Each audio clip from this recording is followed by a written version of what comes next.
Metro রেলের নিচে অপরাধের স্বর্গ, রাত হলে মাদকসেবী আর ছিনতাইকারীদের আশ্রয়স্থল। প্রশ্নবিদ্ধ নগর কর্তৃপক্ষের ভূমিকা।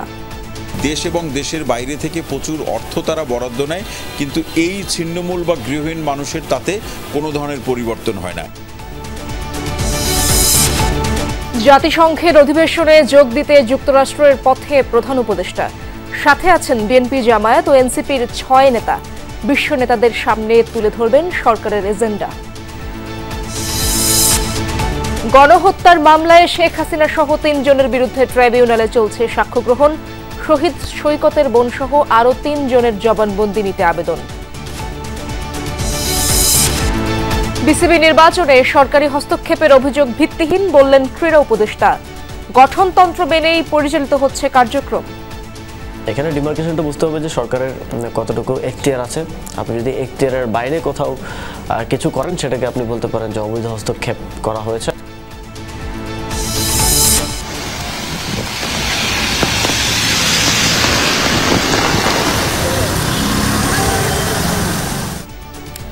রাত থেকে টানা বৃষ্টিতে রাজধানীর বিভিন্ন এলাকায় জলাবদ্ধতা। শিক্ষার্থী, অফিসগামী মানুষের ভোগান্তি।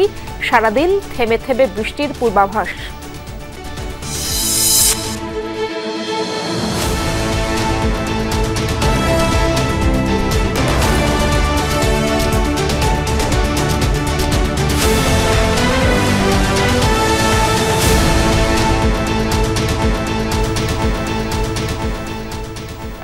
দেখছিলেন শিরোনামগুলো। এছাড়াও দেশ বিদেশের আরো খবর নিয়ে দুপুরে বাংলাদেশে আপনাদের সঙ্গে আছি আমি ইশরাত জাহান। নাগরিক জীবনে স্বাচ্ছন্দ্য আনতে যে মেট্রো রেল, তার নিচেই এখন মাথা গোঁজার ঠাঁই হয়েছে ছিন্নমূল মানুষের। দিনের আলোয় যা কেবলই অসহায় মানুষের আশ্রয়স্থল, রাতের আধারে সেটা রূপ নেয় অপরাধের আখড়ায়। মাদক সেবন থেকে শুরু করে চুরি, ছিনতাইয়ের মতো ঘটনা এখন নিত্য নৈমিত্তিক। একদিকে শহরের সৌন্দর্যহানি, অন্যদিকে অপরাধের সূতিকাগার হয়ে উঠেছে এসব অস্থায়ী বস্তি। প্রশ্ন উঠছে নগর কর্তৃপক্ষের ভূমিকা ও টেকসই সমাধানের সদিচ্ছা নিয়ে। আরো জানাচ্ছেন রেদওয়ান আহমেদ।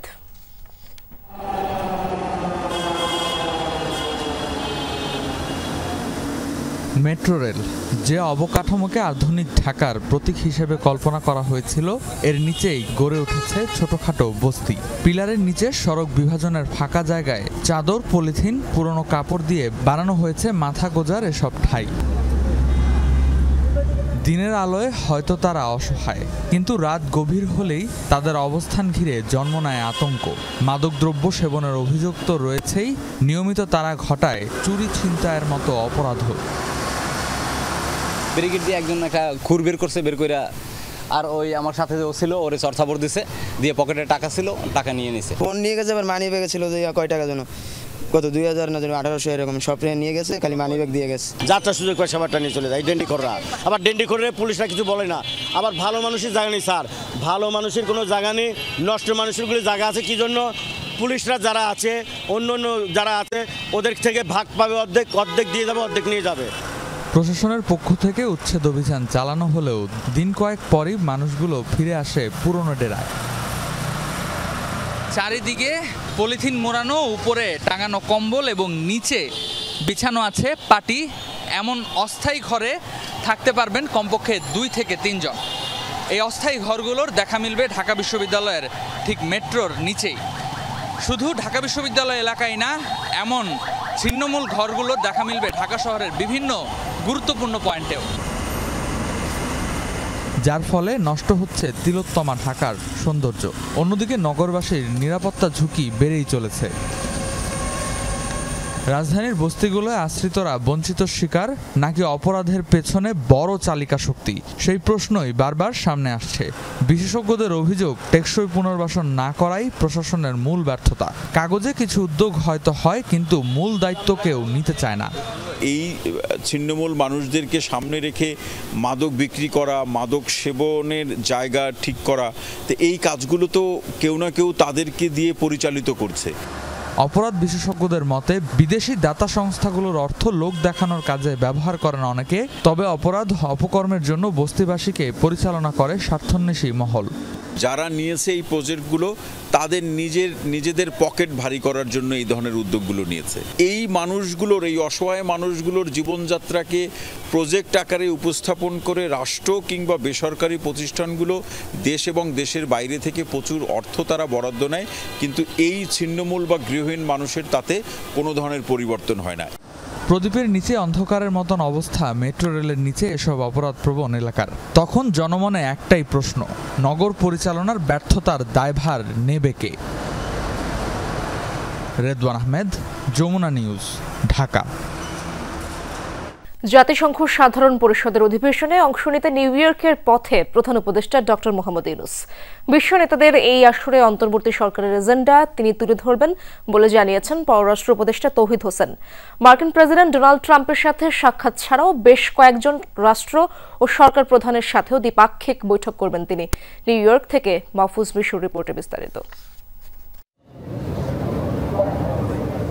সোমবার প্রথম প্রহরে নিউ ইয়র্কের উদ্দেশ্যে ঢাকা ছেড়েছেন প্রধান উপদেষ্টা প্রফেসর মোহাম্মদ ইউনূস। উপদেষ্টা পরিষদের সদস্য ও বিভিন্ন মন্ত্রণালয়ের কর্মকর্তা ছাড়াও সরকার প্রধানের এবারের সফর সঙ্গী বিএনপি, জামায়াত ও এনসিপির শীর্ষ কয়েক নেতা। এবছর প্রতিষ্ঠার ৮০তম বার্ষিকী উদযাপন করছে জাতিসংঘ। এরই মধ্যে নিউ ইয়র্কে পৌঁছেছেন অনেক দেশের সরকার ও রাষ্ট্রপ্রধান। ১৪০ দেশের শীর্ষ নেতারা আসছেন এবারের সম্মেলনে। ম্যানহাটন সহ পুরো নিউ ইয়র্ক জুড়ে তাই কয়েক স্তরের নিরাপত্তা। সম্মেলনে আসা শীর্ষ নেতাদের সম্মানে ২৪ সেপ্টেম্বর নৈশভোজের আয়োজন করছেন মার্কিন প্রেসিডেন্ট ডোনাল্ড ট্রাম্প। সেখানেই তার সাথে দেখা হবে প্রফেসর মোহাম্মদ ইউনূসের। দেখুন, এমনিতে যুক্তরাষ্ট্রের প্রেসিডেন্টের সাথে তো একটা ওই যে ডিনার, যেটাতে উনি তো অ্যাটেন্ড করবেনই। এছাড়া কিন্তু যুক্তরাষ্ট্রের প্রেসিডেন্টের সাথে কখনোই দ্বিপাক্ষিক হয় না। অনেকে একটা ভাব দেখায়, ছবি তোলে, কিন্তু আসলে আমরা দেখে এসেছি আগে, কিন্তু আসলে কিন্তু দ্বিপাক্ষিক সভা হয় না। এই একটা রিসেপশন উনি দেন যেখানে সবাই হাজির থাকে, সেখানেই তার সাথে দেখা হবে, হয়তো একটু সৌজন্য বিনিময় হবে, সেটা হতে পারে, কিন্তু সত্যিকার অর্থে দ্বিপাক্ষিক সভা যেটাকে বলা হয় সেটা হবে না, সম্ভব না। অধিবেশনের বাইরেও জাতিসংঘ মহাসচিব, পাকিস্তান ও ফিনল্যান্ডের প্রধানমন্ত্রী সহ কয়েকটি দেশ ও আন্তর্জাতিক সংস্থার প্রধানের সাথে বৈঠক করবেন প্রধান উপদেষ্টা। আগে বলতে চাই না এই কারণে যে আমি বললাম ৫টা দেশের নাম বললাম, তার মধ্যে একটা দেখা গেলো কোনো কারণে হলো না, এটা নিয়ে অনেক স্পেকুলেশন হয়। ওনাদের প্রোগ্রাম আমাদের প্রোগ্রাম কনফ্লিক্ট করতে পারে অনেক সময়, যে কারণে আমরা আগে বলতে চাই না। বাট কিছু বাইলেটারালস হবে এখানে, আমার নিজেরও কিছু বাইলেটারালস হবে। ২৬ সেপ্টেম্বর জাতিসংঘে বাংলায় ভাষণ দেবেন তিনি। সেখানে মূলত ৫ আগস্ট পরবর্তী বাংলাদেশ ও তার সরকারের বিভিন্ন সংস্কার উদ্যোগ তুলে ধরবেন সরকার প্রধান। ২৬ তারিখে উনি তার বক্তব্য রাখবেন, সেটার আপনারা তখন জানতে পারবেন যে এক্স্যাক্টলি কি। এটাতে তো ন্যাচারালি তার সরকারের যেই এজেন্ডা সেটা সম্বন্ধে উনি বলবেন, আন্তর্জাতিক বিষয়দের উপরে উনি বলবেন, এগুলি তো থাকবেই, এটা আমরা দেখব তখন। আগামী ৩০ সেপ্টেম্বর রোহিঙ্গা সংকট নিয়ে জাতিসংঘের বিশেষ অধিবেশনে যোগদান শেষে ঢাকা ফিরবেন প্রফেসর মোহাম্মদ ইউনূস। মার্কিন প্রেসিডেন্ট ডোনাল্ড ট্রাম্প সহ এবারের এই সম্মেলনে অংশ নিচ্ছেন অন্তত ১৪০টি দেশের সরকার অথবা রাষ্ট্রপ্রধান। তাদের সঙ্গে সাক্ষাৎ হচ্ছে প্রধান উপদেষ্টা ডক্টর মোহাম্মদ ইউনূসের। সেখানে অন্তর্বর্তী সরকারের বিভিন্ন এজেন্ডা তুলে ধরার পাশাপাশি সেসব দেশকে বাংলাদেশ নিয়ে ইতিবাচক বার্তা সরকার দিতে চায়। মাহফুজ মিশু, যমুনা নিউজ, জাতিসংঘ সদর দপ্তর, নিউ ইয়র্ক, যুক্তরাষ্ট্র। জুলাই আন্দোলনে সংঘটিত মানবতাবিরোধী অপরাধের সাবেক প্রধানমন্ত্রী শেখ হাসিনা সহ ৩ জনের বিরুদ্ধে দায়ের করা মামলায় ২০তম দিনের সাক্ষ্য গ্রহণ চলছে। এই বিষয়ে আরো জানবো, আন্তর্জাতিক অপরাধ ট্রাইব্যুনালে রয়েছেন আমার সহকর্মী আরিফুর রহমান সবুজ। সাক্ষ্য গ্রহণ এখন কোন পর্যায়ে রয়েছে এবং ট্রাইব্যুনালের আজকের কার্যক্রম সম্পর্কে জানাবেন, কি কি কার্যক্রম রয়েছে আজকে? ইশরাত, মূলত আজকে আপ বাংলাদেশের যিনি আহ্বায়ক আলী আহসান জুনায়েদ, তিনি জুলাই আন্দোলনের অন্যতম সংগঠক ছিলেন এবং তিনি এই আন্দোলনটি মূলত চিটাগং যে রোড রয়েছে সেই চিটাগং রোড থেকে নেতৃত্ব দিয়েছিলেন। তিনি কালকে তার সাক্ষ্য গ্রহণ শুরু হয়েছিল ৪৮ নম্বর সাক্ষী হিসাবে এবং কালকেই তার সাক্ষ্য গ্রহণ শেষ হয়েছিল। আজকে জেরা বাকি ছিল এবং আজকে সকাল থেকে আদালত ট্রাইব্যুনালের কার্যক্রম যখন শুরু হয় তার জেরার মধ্য দিয়ে এই ট্রাইব্যুনালের কার্যক্রম শুরু হয়েছিল এবং এই মুহূর্তে আসলে জেরার যে কাজটি সেই কাজটি শুরু হয়েছে। এখন মূলত প্রসিকিউশনের পক্ষ থেকে ব্রিফ করা হচ্ছে আজকে যে জেরা, সেই জেরার বিষয়ে। এবং এখানে প্রসিকিউশনের যে অন্যতম প্রসিকিউটর মিজানুল ইসলাম তিনি কথা বলবেন। আমরা আসলে সেই জায়গাটিতে সরাসরি চলে যেতে চাই। মূলত আজকে যে বিষয়টি আমরা যদি একটু বলে রাখি যে এখন পর্যন্ত এই মামলাটিতে 81 জন সাক্ষীর মধ্যে 48 জনের সাক্ষী হয়েছে, আরও 2-1 জনের সাক্ষী হওয়ার কথা রয়েছে। সেই বিষয়গুলি হয়তো তিনি ব্রিফিংয়ে বিস্তারিত বলবেন।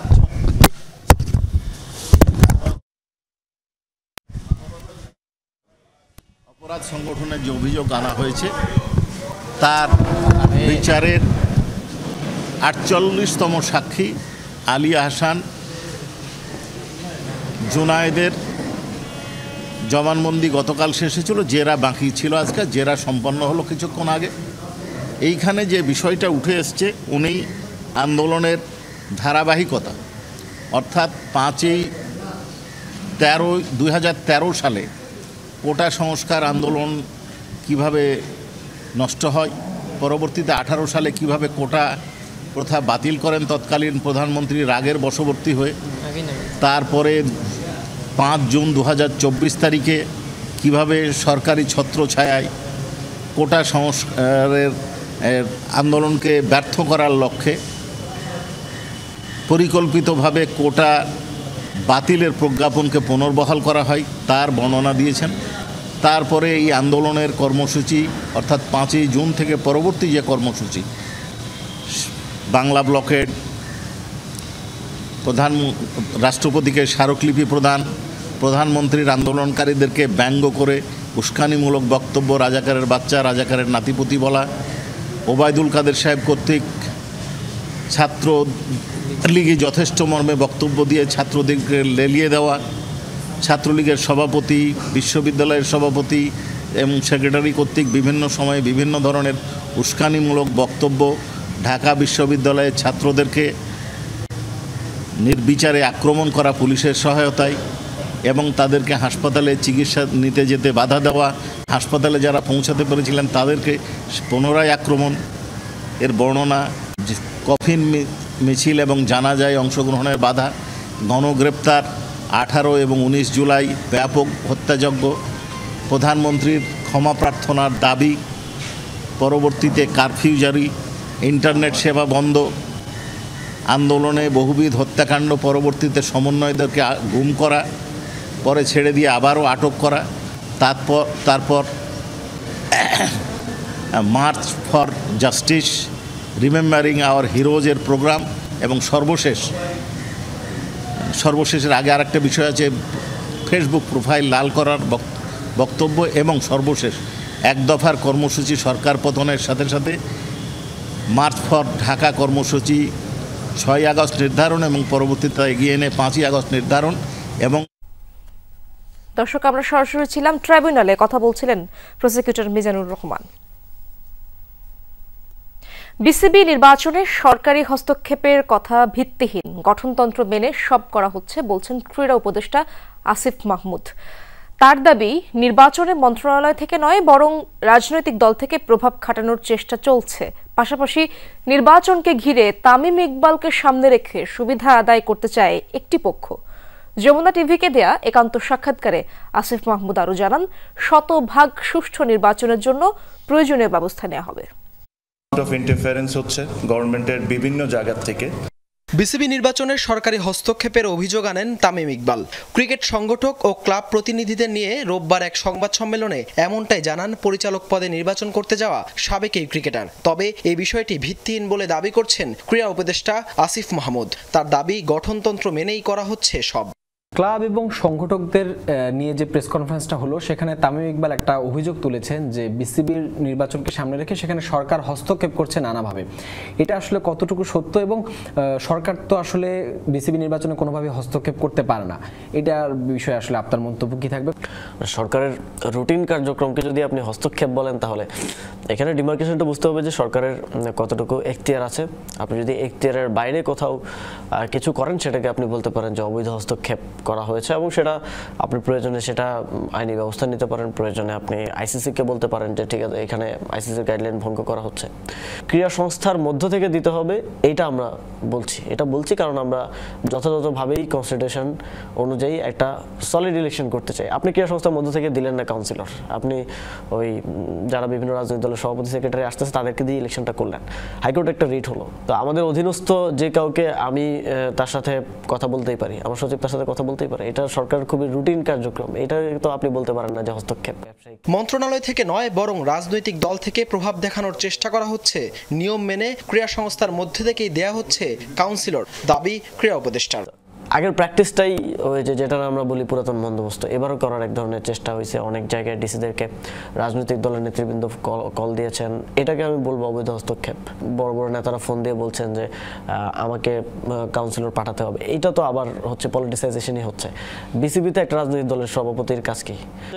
নির্বাচনকে ঘিরে বেশ কিছু বিষয়ে তামিমকে সামনে রেখে সুবিধা আদায় করতে চাইছে একটা পক্ষ, বলছেন আসিফ মাহমুদ। আপনি যদি রুটিন কার্যক্রমকে হস্তক্ষেপ বলেন তাহলে এই যে তামিম ভাইয়ের পক্ষে লোকজন গিয়ে মানুষজনকে অপহরণ করছে ক্লাবের কাউন্সিলরশিপ দখল করার জন্য, তারপর তামিম ভাইয়ের পক্ষে বুলবুল ভাইকে ফোন দিয়ে বলা হলো আপনি নির্বাচন থেকে সরে যান, আপনাকে আমরা সিও বানাই, এগুলোকে তাহলে কি বলবেন? এগুলো তো সন্ত্রাসী কার্যক্রম এবং সেটা করা হচ্ছে তামিম ইকবালের মতো একজন ক্রিকেটারকে সামনে রেখে, তার ব্যানারটাকে সামনে রেখে এটা করা হচ্ছে। এটা আমি জানি না উনি কতটুকু বুঝতে পারছেন যে এই সন্ত্রাসী কার্যক্রমগুলো ওনাকে সামনে রেখে করা হচ্ছে। আমার ফেভারিট ক্রিকেটার হিসেবে তামিম ইকবাল যদি বাংলাদেশের ফ্যানদের প্রতিনিধি হয়ে নির্বাচন করতেন তাহলে হয়তো আমি বেশি খুশি হতাম, নট যে একটা রাজনৈতিক দলের। আপনি ক্রীড়া উপদেষ্টা হিসেবে আর খুব বেশি সময় নেই বিসিবি নির্বাচনের, আমি যদি আপনাকে সরাসরি বলি যে বিসিবি নির্বাচন কতটুকু সুষ্ঠু হবে এবং আপনি কিভাবে প্রত্যাশা করছেন, কেমন প্রত্যাশা করছেন? আমি চাই শতভাগ সুষ্ঠুভাবে বিসিবি নির্বাচন হোক, শতভাগ নিয়মের মধ্যে থেকে বিসিবি নির্বাচন হোক এবং বিসিবি নির্বাচনকে কেন্দ্র করে কোনো ধরনের অপ্রীতিকর পরিস্থিতি আমি চাই না। আমরা চাইলে এটা আইসিসির সাথে যোগাযোগ করে নির্বাচন পেছাতেও পারতাম, আমরা কিন্তু ডিউ টাইমে ইলেকশন করার দিকে এগিয়ে যাচ্ছে, এটা আপনারা দেখেছেন। হাসান আল মারুফ, যমুনা স্পোর্টস, ঢাকা। সকাল থেকে টানা বৃষ্টিতে রাজধানী ঢাকার অনেক এলাকায় জলাবদ্ধতা সৃষ্টি হয়েছে। ভোর থেকে সকাল 7টা পর্যন্ত চলে ভারী বর্ষণ, সেই সঙ্গে ছিল বজ্রপাত। বংশালে রাস্তায় জমে থাকা বৃষ্টির পানিতে বিদ্যুতায়িত হয়ে এক বেকারি কর্মচারীর মৃত্যুর ঘটনা ঘটে। তুমুল বৃষ্টিতে রাজধানীর মিরপুর, গ্রিন রোড, মোহাম্মদপুর, বিমানবন্দর এলাকা সহ বিভিন্ন স্থানে জলাবদ্ধতা তৈরি হয়। এতে স্কুল কলেজের শিক্ষার্থী সহ অফিসগামী মানুষকে পড়তে হয় ভোগান্তিতে। পানি ঢুকে পড়ায় অনেক স্থানে যানবাহন বিকল হয়ে যেতে দেখা যাচ্ছে। রিকশা ও সিএনজি চালিত অটোরিকশায় বাড়তি ভাড়া আদায়ের অভিযোগ করেছেন কেউ কেউ। আবহাওয়াবিদ মোহাম্মদ হাফিজুর রহমান জানান, বঙ্গোপসাগরে লঘুচাপ তৈরি হয়েছে, এর ফলে ঢাকা ও দেশের দক্ষিণাঞ্চলে বৃষ্টিপাত হচ্ছে। বৃষ্টিপাত আজ ও কাল থাকবে বলেও জানান তিনি। বাংলাদেশের এয়ারপোর্টের অবস্থা থাকে, তো এটা এই যে মানুষ মেনে নেওয়ার মতন না। বৃষ্টি নামুক, বৃষ্টির জায়গায় যেন রাস্তায় পানি না জমে, ড্রেন ব্যবস্থা যেন একটু ভালো হয়। ফুট বলছেন কারণ বাজার যে জায়গায় আমরা মাছ টাছ রাখি সব তলাই গেছে বৃষ্টিতে, একবারে প্রচুর বৃষ্টি আর প্রচুর পানি। এই নতুন সরকার আছে তো ভালো করার কথা, কই দেই না তো কিছু। উত্তর পূর্ব বঙ্গোপসাগরে একটা লঘুচাপ তৈরি হয়েছে, এই লঘুচাপের প্রভাবে দেশের দক্ষিণাঞ্চলে, ঢাকা সহ দক্ষিণাঞ্চলে বৃষ্টিতে ভারী, মাঝারি ধরনের ভারীতে ভারী বৃষ্টি হয়েছে এবং বৃষ্টিপাতটা আজকে এবং আগামীকালকে দেশের দক্ষিণাঞ্চলে অব্যাহত থাকবে। দরজায় কড়া নাড়ছে সনাতন ধর্মাবলম্বীদের সবচেয়ে বড় উৎসব দুর্গাপূজা। গজে করে এবার মর্তে আসছেন দেবী, ভক্ত অনুরাগীরাও নিচ্ছেন দেবী দুর্গাকে স্বাগত জানানোর প্রস্তুতি। শেষ সময়ের কাজে ব্যস্ত প্রতিমা শিল্পীরা।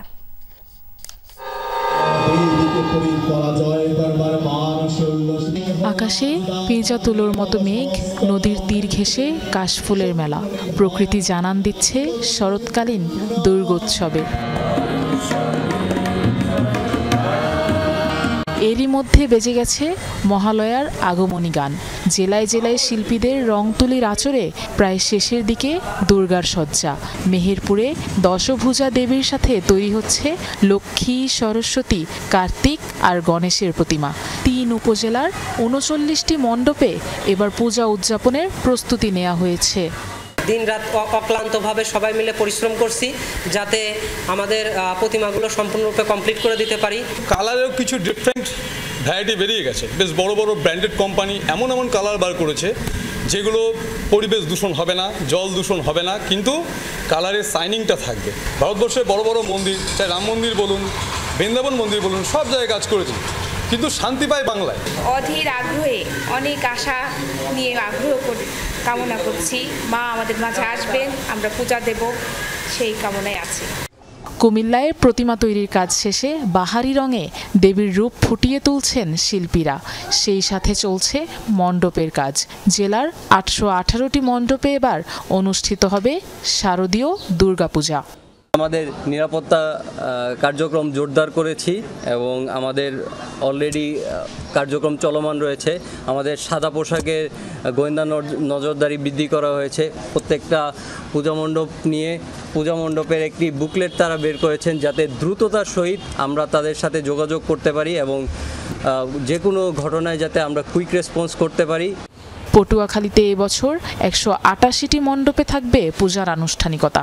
অন্যান্য বারের তুলনায় এই বছরের আয়োজনে থাকছে নতুনত্ব আর ভিন্নতা।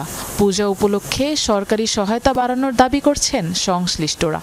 সব জিনিসপত্রের দাম বেড়েছে, যেমন আমাদের যে প্রতিমা যারা তৈরি করে, প্রতিমা শিল্পী, মৃৎশিল্পী যারা, তাদের এই মজুরি বেড়েছে, আমাদের ডেকোরেশনের খরচ বেড়েছে। প্রত্যেকটা জিনিসের দাম বৃদ্ধি হওয়ার কারণে খরচ বেড়েছে, কিন্তু ওই পরিমাণ আমাদের কালেকশন হচ্ছে না।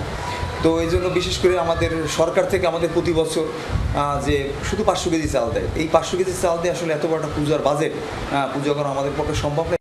দিনাজপুরের সীমান্তবর্তী উপজেলা হিলিতে ব্যস্ত সময় পার করছেন দুর্গা ভক্তরা। পুরো দমে চলছে পূজার প্রস্তুতি। পর্যাপ্ত সিসি ক্যামেরার ব্যবস্থা আছে, আমাদের স্বেচ্ছাসেবক বিন্দু আছে, আইন শৃঙ্খলা বাহিনী তারা আমাদের সহায়তা করতে আছে। আমাদের কোনো সমস্যা নাই। গত বছরের চাইতে এবছর আশা করি ভালো হবে। কাজ বাকি আছে, সাজান গোজানের কাজ এগুলো চলতেছে। এছাড়াও নোয়াখালী, ঝালকাঠি সহ বিভিন্ন স্থানে পূজার আয়োজনে মেতেছেন সনাতন ধর্মাবলম্বীরা। অশুভ শক্তি বিনাশ করে মর্তে শান্তি ফিরিয়ে আনবেন দেবী, সেই বিশ্বাসে উৎসবের অপেক্ষায় ভক্ত অনুসারীরা। আফরোজা লামিয়া, যমুনা নিউজ। এবারের শারদীয় দুর্গাপূজায় কোনো নিরাপত্তার ঝুঁকি নেই। বিগত সময়ের তুলনায় সম্প্রীতির বন্ধন বেশি অটুট থাকবে, এমন প্রত্যাশার কথা জানিয়েছেন স্বরাষ্ট্র উপদেষ্টা অবসরপ্রাপ্ত লেফটেন্যান্ট জেনারেল জাহাঙ্গীর আলম চৌধুরী। সকালে নারায়ণগঞ্জের মিশনপাড়া এলাকায় পূজা মণ্ডপ পরিদর্শন করেন উপদেষ্টা। পূজার সার্বিক নিরাপত্তা ও প্রস্তুতির কার্যক্রম ঘুরে দেখেন ও আয়োজকদের সাথে কথাও বলেন। জানান, সারা দেশে 33,000 মণ্ডপে শারদীয় দুর্গাপূজার জন্য পর্যাপ্ত নিরাপত্তা ব্যবস্থা নেওয়া হয়েছে। আনসার, পুলিশ, র্যাব, বিজিবি ও সেনাবাহিনী মোতায়েন থাকবে। সকল মণ্ডপে সিসি ক্যামেরা স্থাপন করা হয়েছে। এবার পূজা হবে উৎসব মুখর। সব পূজা কমিটির সাথে যে আমাদের মিটিং হয়েছিল, সেই সময় একটা ইনস্ট্রাকশন দেওয়া হয়েছে যে তারা ভলান্টিয়ার রাখবে 7 জন করে, আমাদের আনসার থাকবে 8 জন করে, এবং পুলিশ থাকবে, র্যাব থাকবে এবং সেনাবাহিনী থাকবে। দর্শক, ডেঙ্গু পরিস্থিতির খবর জানার চেষ্টা করব। রাজধানীর মহাখালী থেকে যোগ দিচ্ছেন আমার সহকর্মী তানজিম শাফিন। শাফিন, ডেঙ্গুর আজকের পরিস্থিতি কেমন জানাবেন এবং কি বলছেন চিকিৎসকরা এই বিষয়ে?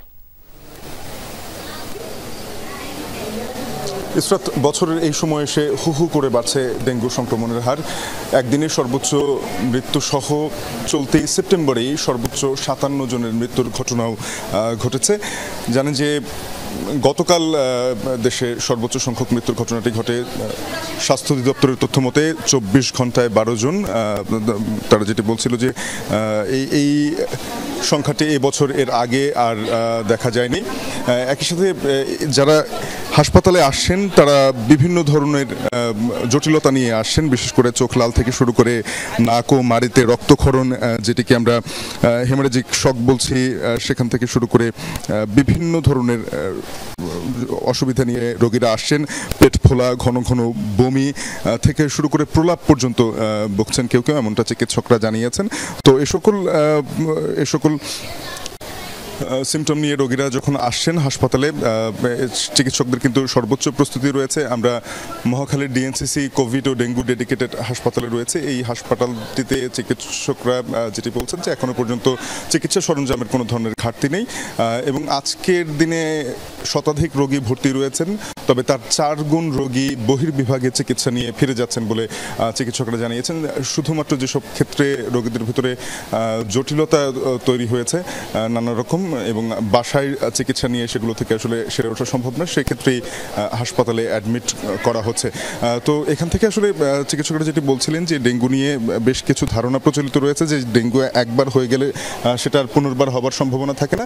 এই ধারণাগুলো একেবারেই সঠিক নয়, যেহেতু আমরা দেখেছি যে বর্ষা মৌসুম শেষেও এ মাসেও থেমে থেমে অনিয়মিত বৃষ্টি হচ্ছে এবং এই বৃষ্টিতে করে এডিসের প্রজনন বেড়ে যাচ্ছে, যার ফলে মশার থেকে সতর্ক থাকার বিষয়টি কিন্তু চিকিৎসকরা বারবারই বলছেন। তো এই ছিল ইসরাত এখন পর্যন্ত আমার কাছে সবশেষ। অনেক ধন্যবাদ আপনাকে শাফিন। ডাকসুতে অনিরাপদ ছাপাখানা থেকে ব্যালট ছাপিয়ে ভোট কারচুপির অভিযোগ ছাত্রদলের। পূর্বের রাজনৈতিক সংস্কৃতি থেকে বেরিয়ে এসে নতুন সংস্কৃতিতে আসার আহ্বান সদ্য সমাপ্ত ডাকসুর ভিপি প্রার্থী আবিদুল ইসলাম খানের। ঢাকা বিশ্ববিদ্যালয়ের মধুর ক্যান্টিনে ডাকসু নির্বাচন নিয়ে সংবাদ সম্মেলনে একথা বলেন তিনি।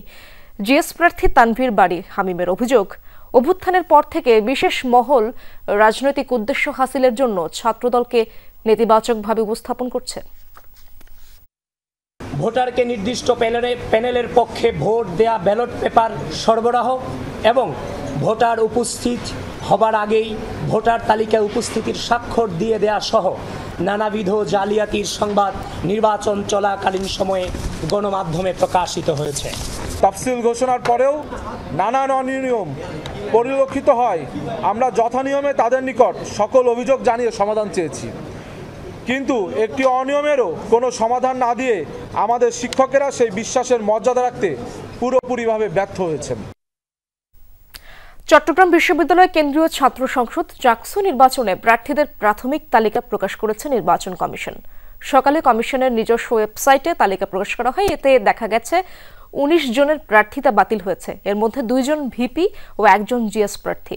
এর আগে কেন্দ্রীয় ছাত্র সংসদ ও হল সংসদে মনোনয়ন জমা দেয় 931 জন, এর মধ্যে ভিপি পদে 25, জিএস ও এজিএস পদে 22টি করে মনোনয়নপত্র জমা পড়ে। শিক্ষার্থীদের আপত্তি নিষ্পত্তি ও ডোপ টেস্টের ফলাফল বিশ্লেষণ শেষে আগামীকাল বা পরশু চূড়ান্ত প্রার্থী তালিকা প্রকাশ করার কথা জানিয়েছে নির্বাচন কমিশন। ছাত্রদল, শিবির সহ অন্তত 13টি প্যানেল ঘোষণা করা হয়েছে। 12ই অক্টোবর চাকসুর ভোট গ্রহণ। শিক্ষক লাঞ্ছনাকারীদের শাস্তি ও প্রাতিষ্ঠানিক সুবিধা পুনর্বহালের দাবিতে অনির্দিষ্টকালের জন্য কমপ্লিট শাটডাউন কর্মসূচি পালন করছেন রাজশাহী বিশ্ববিদ্যালয়ের শিক্ষকদের একাংশ ও কর্মকর্তা কর্মচারীরা। এতে বেশিরভাগ বিভাগে ক্লাস পরীক্ষা বন্ধ রয়েছে। সকালে ক্যাম্পাসে শিক্ষকরা মানববন্ধন করেন। শিক্ষক লাঞ্ছনাকারীদের বিরুদ্ধে দ্রুত ব্যবস্থা নেওয়ার দাবি জানান। এছাড়া অন্যান্য দাবি দেওয়ার বিষয়েও যুক্তি তুলে ধরেন তারা। এদিকে একই দাবিতে বুদ্ধিজীবী চত্বরে অবস্থান নেন কর্মচারীরা। শাটডাউন কর্মসূচির ফলে ডাকসু নির্বাচনে দায়িত্ব পালনকারীদের নির্ধারিত প্রশিক্ষণ নিয়েও তৈরি হয়েছে অনিশ্চয়তা।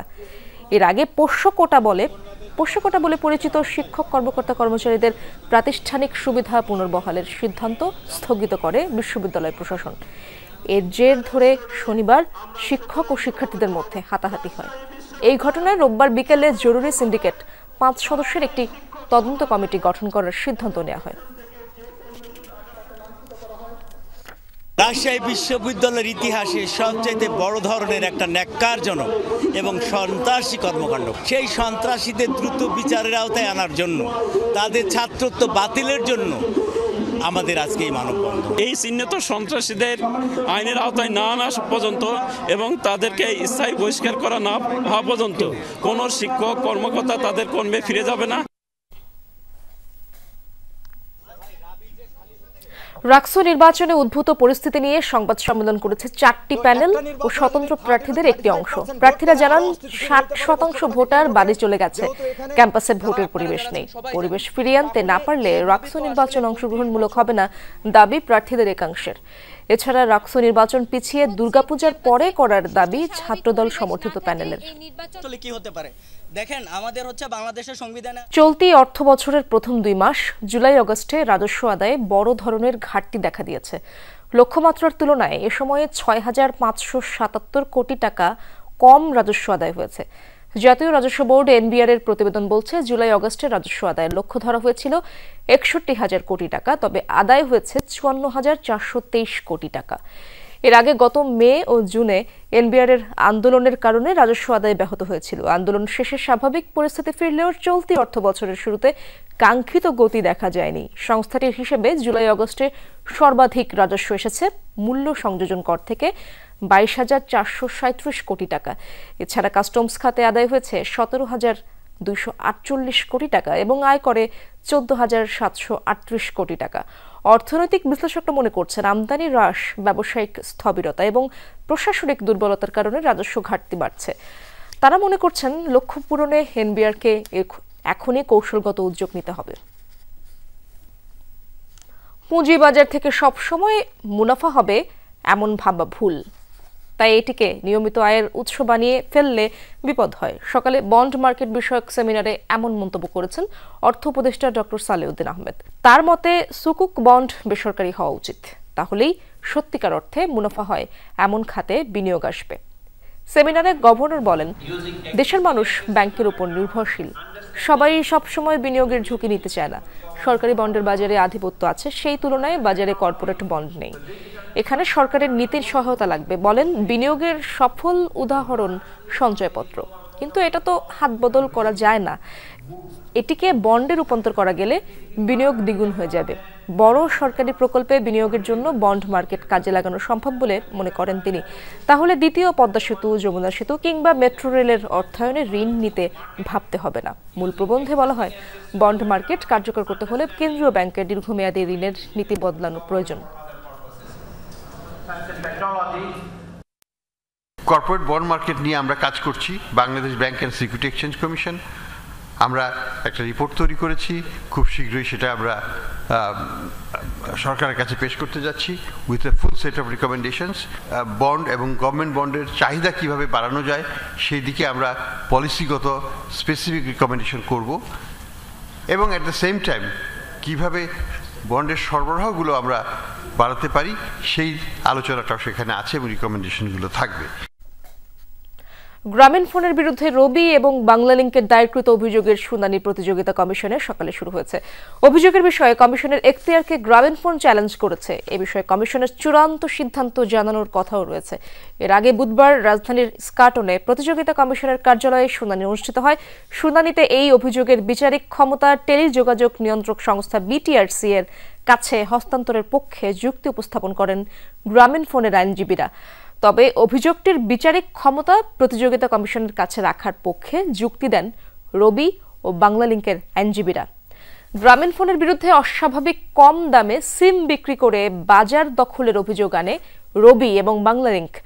এরই প্রেক্ষিতে কিছুদিন আগে রবি এবং বাংলালিংক বাংলাদেশ প্রতিযোগিতা কমিশনে আনুষ্ঠানিক অভিযোগ দায়ের করে। কানাডা, অস্ট্রেলিয়া, যুক্তরাজ্য, পর্তুগাল প্রভাবশালী পশ্চিমা দেশগুলোর ফিলিস্তিনকে স্বীকৃতির ঘটনাকে স্বাগত জানিয়েছে বাংলাদেশ। জন্মলগ্ন থেকেই বাংলাদেশের ফিলিস্তিনের পক্ষে উল্লেখ করে পররাষ্ট্র উপদেষ্টা বলছেন, এই স্বীকৃতি চূড়ান্ত স্বাধীনতা প্রাপ্তির ক্ষেত্রে একটি পদক্ষেপ। তবে ফিলিস্তিনের জনগণকে আরও পথ পাড়ি দিতে হবে বলে মনে করেন তিনি। নিউ ইয়র্কে তৌহিদ হোসেনের সাথে কথা বলেছেন সহকর্মী মাহফুজ মিশু। ফিলিস্তিন ৭৫ বছরের বেশি সময় ধরে নির্যাতিত এই ভূখণ্ডের মানুষ। ইসরায়েলি আগ্রাসন আর মানবাধিকার লঙ্ঘনের ঘটনা এখানকার দৈনন্দিন বাস্তবতা। স্বাধীনতার পরপরই বাংলাদেশকে রাষ্ট্র হিসেবে ইসরায়েল স্বীকৃতি দিতে চাইলেও তা প্রত্যাখ্যান করে ফিলিস্তিনিদের প্রতি সমর্থন জানায় ঢাকা। গত ৫ দশকেরও বেশি সময় ধরে সে অবস্থানে অটুট বাংলাদেশ। তাই পশ্চিমা ৩ দেশের ফিলিস্তিনিদের স্বীকৃতির ঘটনায় উচ্ছ্বসিত বাংলাদেশও। ফিলিস্তিনের প্রতি আমাদের যে সমর্থন সেটা একেবারে সে মুক্তিযুদ্ধের সময় থেকে শুরু করে, তখনকার সরকার থেকে শুরু করে আজকে পর্যন্ত সরকার পরিবর্তন হয়েছে, কিন্তু এটার কিন্তু কোনো ব্যত্যয় হয়নি। তো সেই হিসাবে আমরা এটাকে ওয়েলকাম করি। কানাডা, যুক্তরাজ্য, অস্ট্রেলিয়া ও পর্তুগালের স্বীকৃতির মধ্য দিয়ে 151 দেশের প্রত্যক্ষ সমর্থন পেল স্বাধীনতাকামী ফিলিস্তিনিরা। এটা স্বাধীন ফিলিস্তিন রাষ্ট্র গঠনে কি ভূমিকা রাখবে জানতে চেয়েছিলাম পররাষ্ট্র উপদেষ্টার কাছে। টু স্টেট সলিউশনের দিকে যেতে গেলে কিন্তু আমাদের এক ধরনের ঐক্যমত্য লাগবে সমস্ত পৃথিবীতেই, সেটাতে আমরা কেন উপনীত হতে পারিনি এটা তো আপনারা জানেন। একটা স্টেপ অবশ্যই যে 3টি গুরুত্বপূর্ণ দেশ বিশেষত যুক্তরাজ্য তারা যে এত বড় একটা স্টেপ নিতে পেরেছে আমি মনে করি এর জন্য আমি সাধুবাদ দিই। এটা একটি আপনি যেটা বলছেন যে একটি স্টেপ তো বটে, তবে আরো বেশ খানিকটা পথ আমাদেরকে হাঁটতে হবে। এবার জাতিসংঘ সাধারণ পরিষদেও গাজায় ইসরায়েলের চলমান আগ্রাসন নিয়ে বিতর্ক হবে সদস্য দেশগুলোর মধ্যে। যুক্তরাষ্ট্রের 3 মিত্র দেশ যুক্তরাজ্য, অস্ট্রেলিয়া ও কানাডার ফিলিস্তিনকে স্বীকৃতির মধ্য দিয়ে আসন্ন জাতিসংঘ সাধারণ পরিষদের বিতর্কে প্যালেস্টাইন ইস্যু আরও গুরুত্বপূর্ণ হয়ে উঠল। এর মধ্য দিয়ে নতুন করে বাড়তি চাপে পড়বে ইসরায়েল সরকার। তবে এখনই যে সংকটের চূড়ান্ত সমাধান হচ্ছে না তা বোধ করি বলার অপেক্ষা রাখে না। মাহফুজ মিশু, যমুনা নিউজ, জাতিসংঘ সদর দপ্তর, নিউ ইয়র্ক, যুক্তরাষ্ট্র। দুপুরে বাংলাদেশের প্রথম ঘন্টা থেকে বিদায় নিচ্ছি দর্শক। পরের ঘন্টার খবর নিয়ে ফিরবেন সহকর্মী শাওন দত্ত। সাথেই থাকুন।